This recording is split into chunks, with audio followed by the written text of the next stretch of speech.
Muy buenas chicos, ¿qué tal? ¿Cómo estáis? Bienvenidos a un nuevo capítulo de la serie de Final Fantasy XVI. Vamos a continuar la aventura de Clive. En el anterior capítulo, si os acordáis, despertamos el poder de Ifrit, aceptamos el poder de Ifrit como nuestro. Y ahora pues podemos usar la superación, la cual está bastante fresca, habla mucho, la gente habla demasiado, ¿no? Venga, vamos a hablar con Cid, a ver qué nos tiene que contar. Después de la movida que vimos en Eastpool, si os acordáis, nuestra señora madre, la señora madre de Clive, pues mandó picotear a todo el pueblo, vaya. No dejar un títere con cabeza. ¿Qué me dice Jill?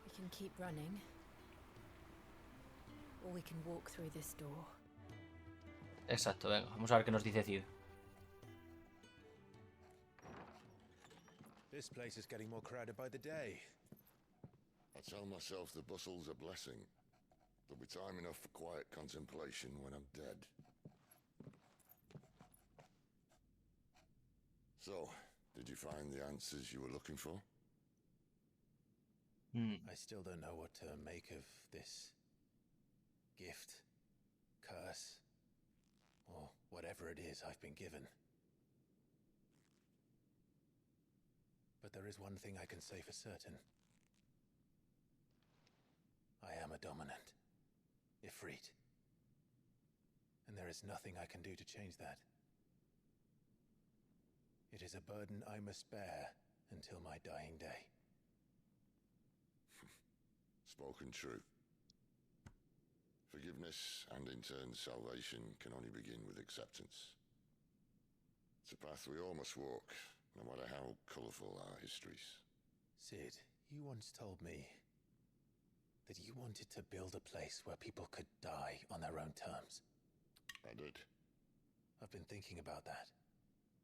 Why not a place where people can live on their own terms? For 13 years, killing was all I knew. So obsessed with death that I never stopped to consider the lives of those around me. Lives that I see now were scarcely worth living.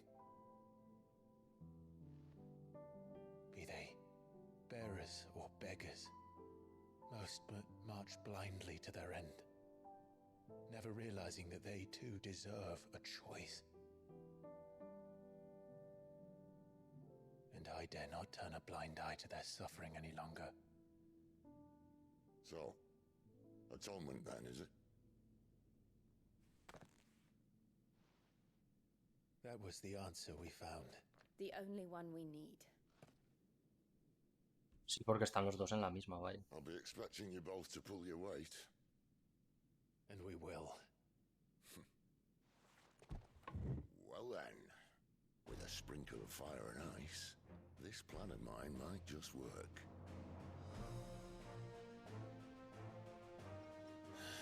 What trouble are you looking to get yourself into now? The best kind. We're going to sneak into the Imperial capital and pay a visit to Mother. Este Cid es un traviesón.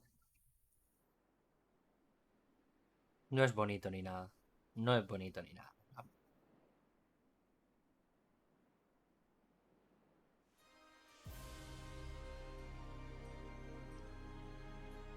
And the last of our farmholds in the eastern provinces has succumbed to the blight. Without their yield, we will be hard-pressed to fill the capital's granaries before winter. If there is a capital by then, the black creeps closer as we speak. And yet you do naught but bawl and bluster.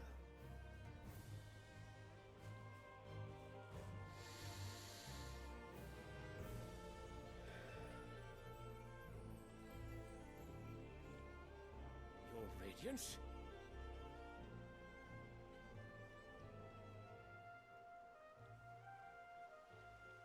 If it is fertile land the Empire requires, we need but look south. If you mean the crystalline Dominion's holdings, we are bound by mutual accord. Theirs is a neutral state whose borders we are sworn to respect. Gentlemen, did we swear to see our people starve? Well, I really do think that... The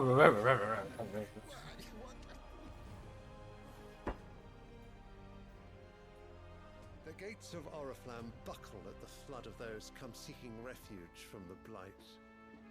If there is not grain enough to feed those within our walls, how, pray tell, will we feed those without? But instead of setting your minds to riddles such as these, you lock horns with an enemy from across the sea, sending our soldiers to the slaughter in their thousands. The Empire bleeds, and you sit here prattling like crones in a tea house. And you fancy yourselves leaders of men.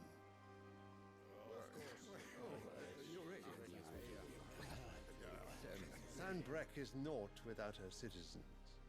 We are but their servants. If their land is being wrested away, it is our duty to claim new lands for them. Your Radiance! You cannot mean a war of conquest. That is exactly what I mean. It is time we expanded tirano. our dominion. This is the will of great Grieger.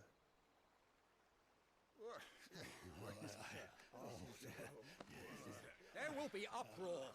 Then we must find a way to distract the citizenry. But how much will that cost? And what of our legions? Shall we raise the furs? Well, someone will have to contend with the Dalmex. I will not keep you. You all have much to do.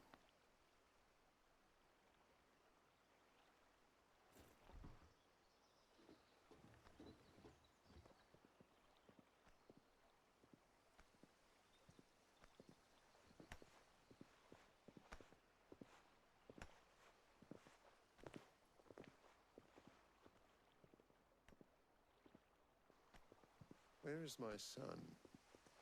The Lord Prince is currently garrisoned at the Strait of Author. If it please you, I can send word requesting his immediate return to the Holy Capital. That won't be necessary. Tell him instead to see to his wounds. Bahamut's strength will be needed again soon. As you command. Bahamut me interesa, ¿eh? Me interesa básicamente porque es mi icon favorito, vaya. Está guapísimo. I must have misheard. You mean to tell me that the mother crystals are the reason the world is dying? Are you mad? I have been called that on occasion, but no, not today. We've all seen it firsthand. Empty wastes where once were green meadows. Land drained so dry of its ether, not even the rats remained. But where was it all going? I spent years searching for an answer, until I saw it standing right in front of me. There, in the self-same crystals, we look to for their so-called blessing. O sea, son los cristales lo que nos están jodiendo. Alright, listen. Take this crystal. How does it allow us to conjure magics? Answer, by drawing ambient ether from the air. And where do these crystals come from? That's easy. They're mined from the mother crystals. They're one and the same. Although admittedly this here fits more easily in the pocket. But the mother crystals are massive. Some as large as mountains. So you see the problem.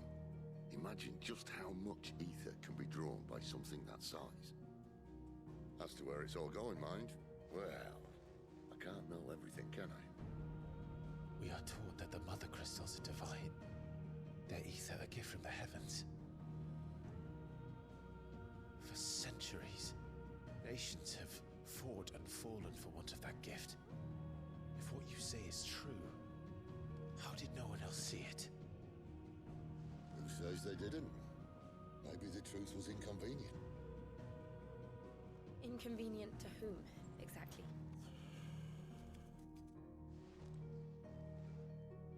The higher-ups, the gods themselves.